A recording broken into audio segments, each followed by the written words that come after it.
చాలండి. ఈరోజు సెప్టెంబర్ 6న హోషేయ గ్రంథం గురించి కొన్ని విషయాలు మనము జ్ఞాపకం చేసుకుందాం. హోషేయ 11:1 ఇజ్రాయేలు బాలుడై ఉండగా నేను అతని ఎడల ప్రేమ కలిగి నా కుమారుని ఐగుప్తు దేశంలో నుండి పిలిచితిని. అన్ని గ్రంథాల కంటే హోషేయ గ్రంథంలో దేవుని ప్రేమ అద్భుతంగా చిత్రీకరించాడు. దేవుని ప్రేమ ఎంత నిస్వార్థమైందో, దేవుని ప్రేమ ఎంత గొప్పదో, ఆయన తన బిడ్డల్ని ఎంతగా ప్రేమిస్తున్నాడో, తన భార్యగా చేసుకున్నాడు ఇజ్రాయెల్ దేశాన్ని. వాళ్ళని ఏ పరిస్థితుల నుండి తీసుకొచ్చాడో తన దగ్గరికి, ఏ విధంగా పెంచాడో, ఇవన్నీ కూడా దాంట్లో రాయబడి ఉన్నాయి. హోషేయ గ్రంథంలో దేవుని ప్రేమను గురించి వినుటకు ఆసక్తి లేని ప్రజలను గురించి వ్రాయబడింది. ఇంత ప్రేమ ఉన్నా కూడా, ప్రేమ గురించి చెప్తూ ఉన్నా కూడా, హోషేయ కానీ ఇర్మియా మిగతా ప్రవక్తలు అందరూ కూడా చెప్తున్నారు కదా, కానీ వాళ్ళు వినటం లేదు. విన్నా కూడా అర్థం చేసుకోలేని పరిస్థితిలో ఉన్నవారికి తన ప్రేమను ప్రకటించుటకు దేవుడు హోషేయను ఉపయోగించుకున్నాడు.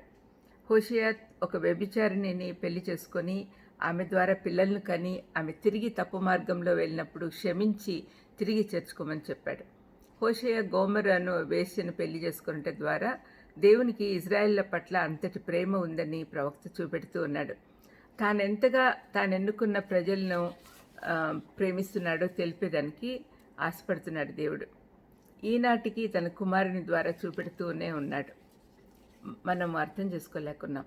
ఇది ఇంకే ప్రవక్తల గ్రంథాల్లో లేనంతగా ప్రవక్త వ్యక్తిగత జీవితం ద్వారా దేవుడిచ్చిన సందేశాన్ని ప్రజలకు తెలుపుతూ ఉన్నాడు.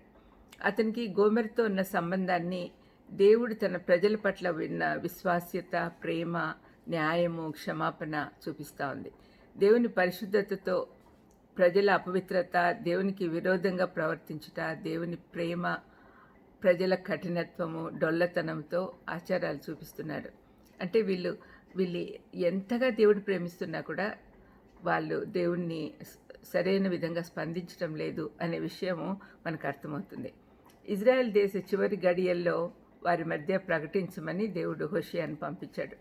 క్రీస్తు పూర్వము 755 నుండి 710 వరకు.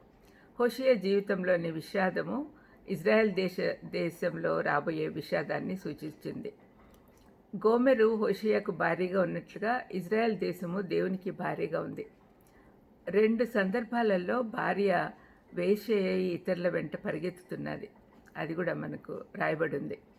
తృణీకరించినా కూడా షరతులు లేని ప్రేమ వారిని వెంటాడుతూనే ఉంది. హోషేయ విషయంలో అతను తన భార్యను బానిసల మార్కెట్ నుండి తిరిగి కొనవలసి వచ్చింది. ఇజ్రాయెళ్ల విషయంలో వారు శిక్ష నొంది వాగ్దాన దేశంకు తిరిగి రావాలి. అది దేవుడు ఏర్పాటు చేశాడు. ఈ గ్రంథంలో ముఖ్యమైన 2 పాఠాలు ఉన్నాయి. మొదటిది, మన చుట్టూ ఉన్న అన్యులు దేవుని ప్రేమను మనలో చూడలేకపోతే ఇంకెక్కడ చూడలేరు. నిజమైన ప్రేమను వెతికే జనులకు క్రీస్తు ప్రేమను చూపించుటకు మనం పిలువబడ్డాం. మన ద్వారానే అది బయటికి రావాలి.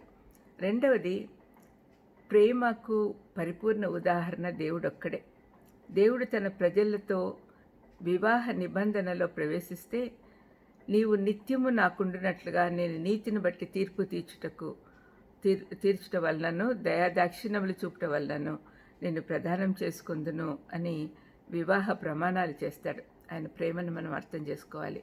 దయచేసి ఈ గ్రంథం అంతా చదవండి. ముఖ్యంగా 2వ అధ్యాయము 19-20 వచనాలు మనం చదివితే ఆయన ప్రేమ బాగా అర్థమవుతుంది. ప్రార్థన చేసుకుందాం.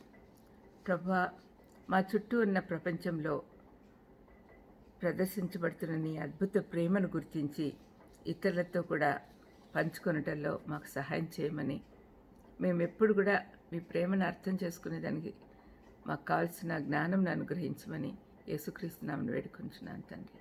ఆమేన్. God bless you.